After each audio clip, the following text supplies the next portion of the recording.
Let's talk about the stop killing games thing that's been going on over the last 9 months, but it's Yeah. escalated in the last few days. Now, Kirsche, what do you know about this whole stop killing games thing? What I know about Stop Killing Games is that it was some video that some YouTuber made and then a bunch of people reacted to, and then Pirate Software was like, actually fuck the consumer. We need to not do things that would be consumer friendly. And I was like, well, that's weird considering your name is Pirate Software. And everyone Right. was like, Kirsche, he's actually anti-pirate software, which is weird for his name. And I was like, chat, why would he name himself that? And that's all I know. Okay. So it flared back up the last few days, and we were going to talk about this yesterday because I wanted to get Ross on the show. Now, Blabs has reached out to Ross. I have reached out to Ross. Ross has declined coming back on the show because he says that he wants to hit a new audience, right? And I think Mm-hmm. that, look, that's fine. That's cool. Do whatever you need to do, Ross. So now I think it's fair for us to talk about it since we offered bringing it up. I found this great channel. We showed this yesterday, but this is kind of a quick TLDR of what's going on with Stop Killing Games, and then we'll continue here because there's more to this story. Okay, here we go. Stop Killing Games is a movement started by Ross Scott, owner of the channel Cursed Farms. The movement's goal is to force game devs to have an end-of-life plan for their games, so people's games won't be unplayable once the servers shut down. Something that happened to the Ubisoft game The Crew. Sadly, YouTuber Pirate Software misrepresented the initiative, claiming Ross was asking for all live service games to have a single-player mode and have their servers run indefinitely when he just wants games to be made with post-support functionality in mind. The bad PR really hurt the campaign, as with less than 40 days left, the EU petition has less than half the needed signatures. So make sure to spread the word and sign the petition if you live in the EU, as this succeeding could ensure our games are playable for years to come. That's 47 minutes saved. See you next time. Okay, so No, thanks for the TLDR, guy. yeah, this is a great little channel I just found. I really, really appreciate it. It's good. So when he says 47 minutes, there's a lot there. There's a lot of videos to watch. But this whole thing spurred back up when a couple days ago, 3 days ago, in fact, Ross, I said Ross, but Ross from Accursed Farms, who once again has been on the channel before and talked about this initiative, opened up a new video. It was about an hour long here. And this, where you can see the title there, The End of Stop Killing Games. Now, why is this important? And I'm going to save everybody about an hour here. Now, this whole video here, a quick TLDR, is that this isn't just about one game. It's meant to be like a legal precedent, right? Ross isn't mad about the crew getting shut down. He's highlighting that there are no clear laws in most countries protecting your rights to access what you've paid for. So he's targeting this on the EU in particular. And he talks about how like the most common misunderstanding here is that Ross never asked publishers to keep games alive forever or fund multiplayer servers indefinitely. Instead, the campaign proposal was that if you shut it down, let the consumers or the customers run it themselves, right? That's the whole idea here, is that if you're going to say goodbye to your game, let the audience take care of it. Yeah, Now, let private servers actually exist after that. right. So Thor came in and Pirate Software, he said much of the opposition, especially from him, was built on the false idea that the movement was demanding indefinite publisher support and forced devs to convert MMOs into single player games. And that's kind of the general thought on this. And Pirate Software really came in, and his role was like absolutely devastating towards this movement, right? Thor's misunderstanding to the campaign was very influential and was filled with inaccuracies. And that's kind of the issue that was put in on this. And Ross was like brutally honest during this video. He talked about how major creators like Asmongold and Linus Tech Tips and Yang Ye and whatever talked about it. But ultimately, they couldn't overcome apathy. And he says in the video, this is like a really, really big thing. And I know this from working online for a long time. The biggest obstacle wasn't getting gamers to care about games. It was getting people to care about anything, right?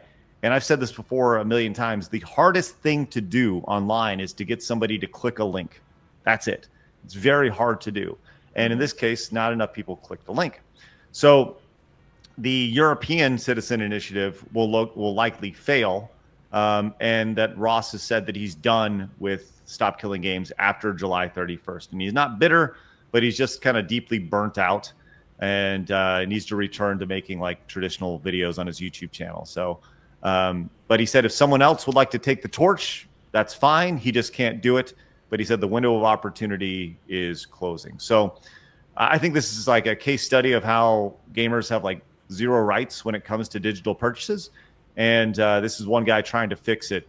And he just got buried under like apathy, misinformation, and corporate indifference, if that makes sense. And I think the apathy has been a big issue for years, right? Because again, when like the original Gamergate happened, a lot of people were like, "Oh, we can just laugh at these guys and they'll go away because nobody will take them seriously."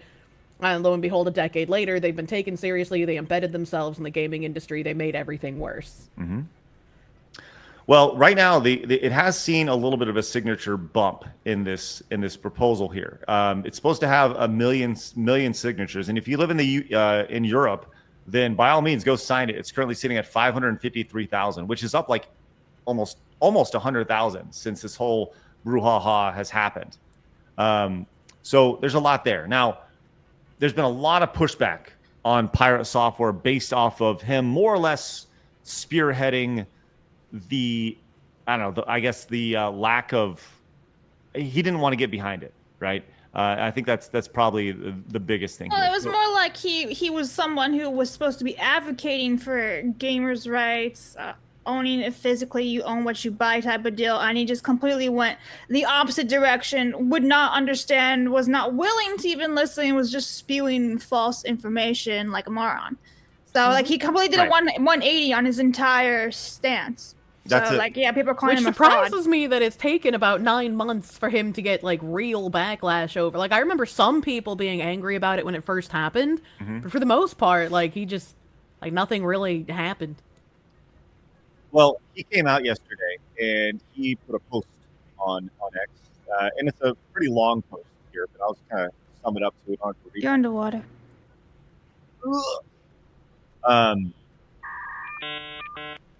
Thank you.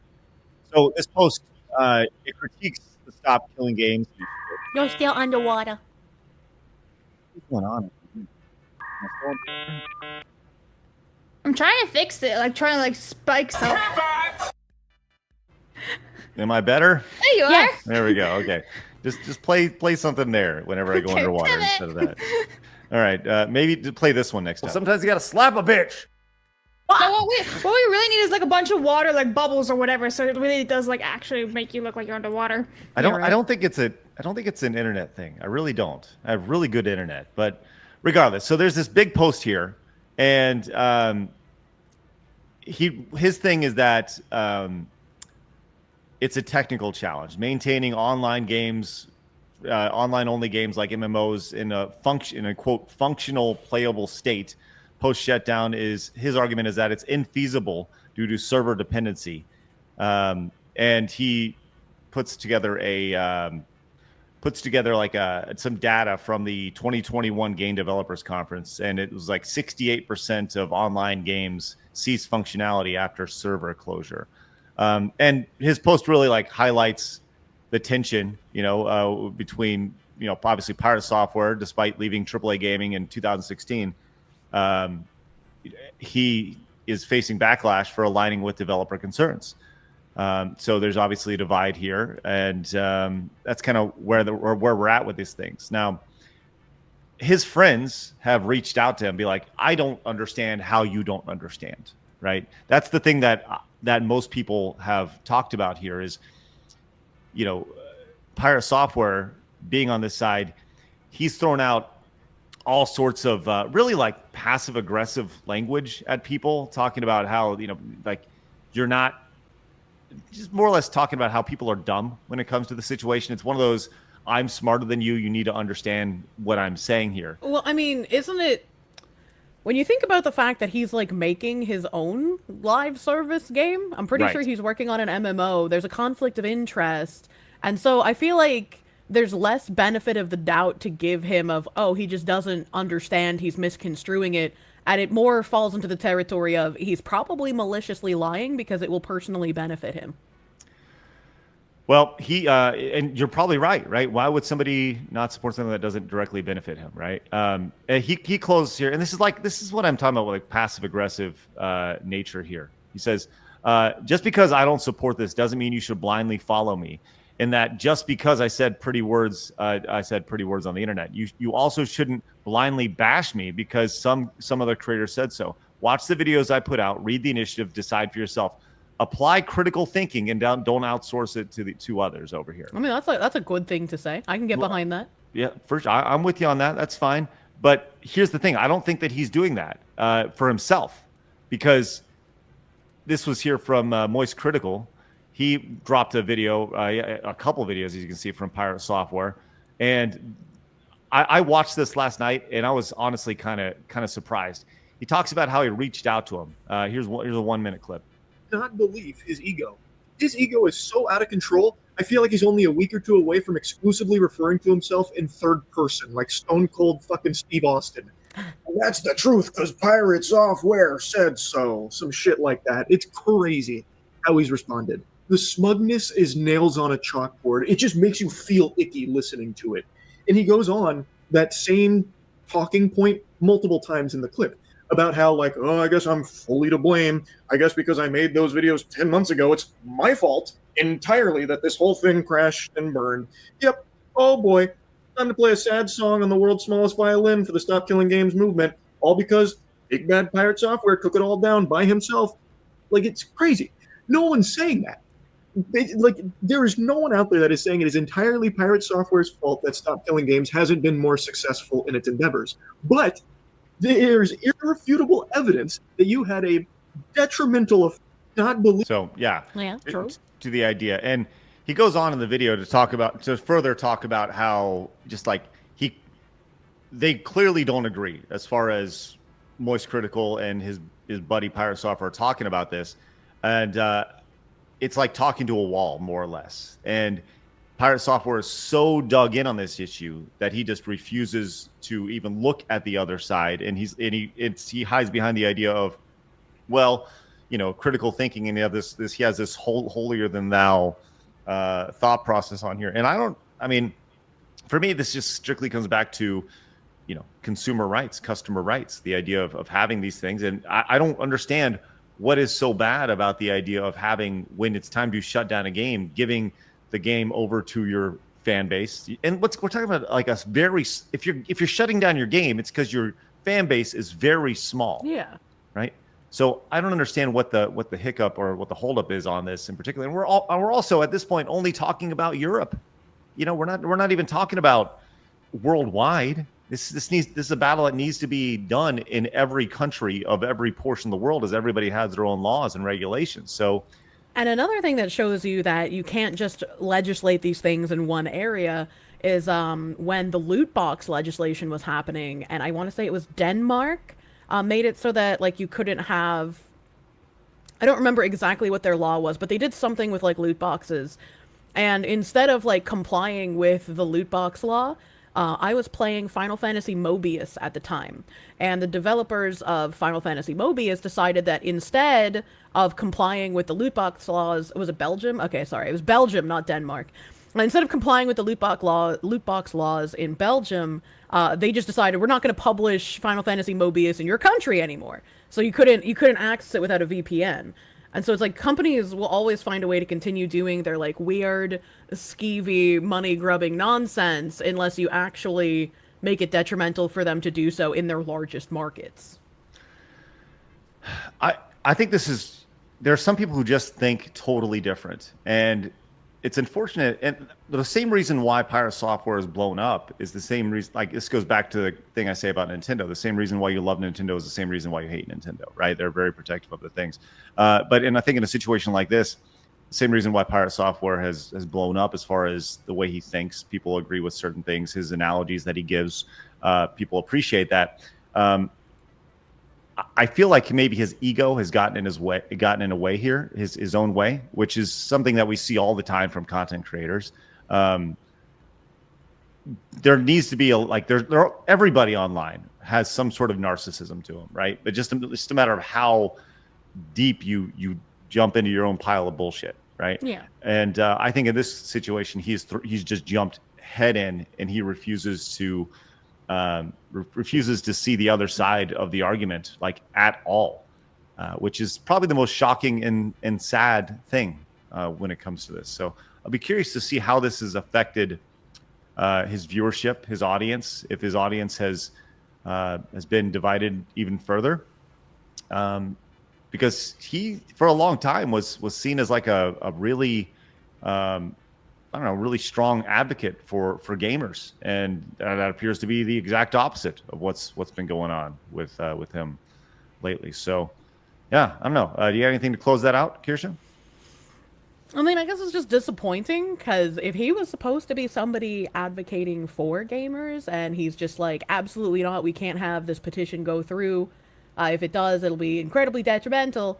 It's like, I don't know, that feels really weird. Like, I don't know too much about the guy, but I remember when this first happened and a lot of people were upset. So it's kind of good he's getting called out again. Maybe we can attribute this to ignorance somehow, but I feel like it's more malice because it's self-serving. But if it is ignorance, maybe he can have his mind changed. This is, I mean, his channel is a powerhouse, and yeah. You can look at his Social Blade analytics here. You can see exactly when he blew up right here. October of 2023, blew up over here. Massive. Yeah, that is a massive blow up. Holy. I mean, holy moly, right? He's just piddling along. Then I think this is when Shorts came out, and that's really kind of where he blew up. Kind of came out of nowhere. He's still doing 88 million views of his content every month. 88 million, despite seeing a drop off here. Yeah. Oh my gosh, he's making hundreds of thousands of dollars every month just from his YouTube, assuming that it's not all shorts. So, man, what a mess. Now, you pointed this out, Kirsche. You're right. Pirate Software, being a game publisher, pushing a live service, and figured he wouldn't get caught farming an initiative good for gamers, for viewers. But now it doesn't look like he doesn't have the good guy mandate of heaven and is getting cooked alive, right? Because he did go in and he had another post that just totally nuked off the internet. So why did he nuke it? I don't know. You know, you think that if you're going to put together something that is this long, that you definitely feel okay. Stand by it, right? Yeah. Right. And he's, you know, he says, I put out 2 videos disagreeing with your initiative 10 months ago and haven't talked about it since. Now your initiatives have failed and you're blaming me for 33 minutes of an hour-long video covering it. Your community is out in force shitting on our streams and socials with hate messages. That's what it always comes back to, hate messages. Yeah, it right? does. It's always hate. Someone who disagrees with me is hate. Threats and snide comments over here. So anyways, he ended up deleting this as quote-unquote proof. So Of course. yeah. All right. What a mess that is. Guys, thanks again for your supers. Let's get to some of your thoughts on this as well. Zayfair says, Pirate Software learned a lot from his time at Blizzard, including the mentality of the company owns the game even after you, quote unquote, buy it. Stop killing games actively undermines that mentality. Game Hunter says, I didn't get the platinum for Black Desert Online. I kept looking online. What time does the shutdown begin? All I got was it shut down on the 26th today. Maintenance happens 2 hours soon at 11 p.m. Well, good luck with that, man. Good luck. I don't know what that means. He's trying to get the platinum before a game shuts down. So they're actually shutting down Black Desert? That's what he said, yeah. Oh. Ministry Wrong Thing says, stop trying to victim blame, but the dude who ran, not trying to victim blame, but the dude who running Stop Killing Games is part responsible too. Why wait 10 months to set the record straight? Correcting misinformation about a cause spread by a massive channel isn't, quote, drama farming. It's defending your cause. Wanted to defend yourself after 10 months because drama absolutely hurt. Correct me if I'm wrong, but he did. Didn't he? When the whole thing happened last year? Because I remember him going on other people's channels and talking about it. Yeah, he went on other people's channels and talked about it. I don't know about this, like, drama farming thing. Like, yeah, if you delay something because you don't want to be seen as, like, causing drama or drama farming, absolutely on you. Defending yourself or defending your cause is not drama farming as much as people want to try and claim that it is. When they do that, it's in their best interest that you keep your mouth shut. So, in my brief experience with Ross, he doesn't strike me as a guy who likes to get into the middle of nonsense, right? He kind of went into this with a you know, quote unquote noble cause, and in turn that has, because he went in as a gentlemanly. I guess that's the best way. He doesn't like to get in the mud sometimes and fight, which I think in that situation, maybe that's what the argument is here, is that he should have fought harder. And I think when you say the end of something, that kind of lights a fire under people. Say like, look, I'm done with this, right? Maybe I should have said something earlier, but saying, hey, this is done, that lights a fire under people. And I will say this, he said he's done with it July 31st. That's still over a month away. So he said like pretty much in 6 weeks, I'm done with it. So there is enough time for it to change. So, if you guys haven't. I put the link below on YouTube if anyone's interested in signing it. Yeah, and it's like that's fine. That's fine if like Ross is a nice guy who doesn't get involved in drama. Defending yourself. He is definitely not did that because drama. I've seen him. I've literally seen him live go on other people's channels and discuss it so against did I. pirates. But So, it's like, there's always the people who are just like, oh, he doesn't get involved in drama. And it's like, that's fine. he didn't This do isn't enough. drama. Yeah, this isn't drama. This is just him defending himself. Put an asterisk there. I actually probably will lose all your hair.